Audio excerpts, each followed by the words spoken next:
Let's start with Cora. Charles wrote us an email. He went to a closing for a house he was buying a week ago. And by the way, he says in this email, it was not Pitt and Frank that he was closing at. And the address listed on the documents was wrong. The street name was correct, but the number was off by a digit. So he's wondering why the attorney, first of all, didn't correct the documents or notice the problem. He didn't see it until after he got home.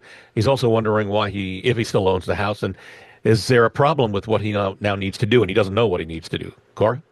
Charles, happy to unpack all that. So first and foremost, let me just kind of educate you on what exactly is conveyed in a real estate closing. So we actually convey a legal description of a property. So typically that's going to be a lot and block, if you're in more of a city area. Alternatively, it could be more of a meets and bounds description. You know the ones, go down to the oak tree and 5 paces southwesterly in this direction, et cetera, et cetera. The lot and block is pretty easy. Are you lot 22 in Lake Forest or wherever the case may be? So that is actually what's being conveyed. The property address, the mailing address, is for informational purposes only, okay? That's just for our information. In fact, your mailing address in general is designated by the USPS for those types of services. But we convey and we care from a legal standpoint and a title insurance standpoint, the legal description itself. So, sometimes that helps to the extent that you get a copy of your deed where you conveyed out, or if you're the buyer, that you were conveyed this property and it's lot 22. If you see that on the first page of the deed and legal description, that should give you a big, huge sense of relief. But a lot of people may not necessarily know that information. So what would be important for you is to contact the title company that did your closing to verify that. And again, if you hear this same spiel, yes, it's the legal description. Yes, it was lot 22. Yes, this is correct. Please forgive us. It was a typo.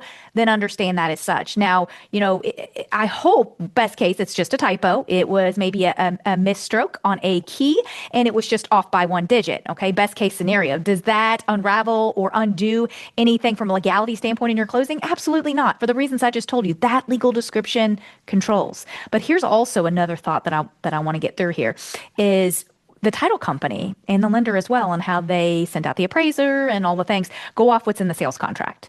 So it's so important to make sure that your sales contract is correct. Go back and look at that and make sure that address is exact, okay? Oftentimes, not necessarily with mistakes with a digit on a street address, but oftentimes if we have adjacent lots or maybe more than one lot's being conveyed, whatever the case may be, or maybe it's a condo and there's a garage that comes along with it, that may not be included in the contract. Well, if it's not in the contract, we don't know about it. The title company wouldn't know about it. And we take that information and we run with it, right? Unless somebody tells us different, we don't know. We wouldn't be privy to that information. So I know this is a lot, Charles, but I would start with contacting the title company. And if they tell you, please forgive us, it's just a typo, breathe that sense of relief, knowing that it doesn't undo the fact that that is your house. Worst case scenario, if it's a big muck up and not only was it a wrong digit, but it was an incorrect legal description, then that's a big doozy. And that would definitely require some corrective work and some concern about, what you do own, if anything. That's why it's important to choose a good closing attorney. That's why we work with the best with this show, and Pitt and Frank is among the top. So, by the way, if you'd like to hear and see a rebroadcast of this show and Cora's explanation, go to LouisvilleAnswers.com, LouisvilleAnswers.com. That's a redirect to our YouTube channel where this show and others, and a lot of them, reside.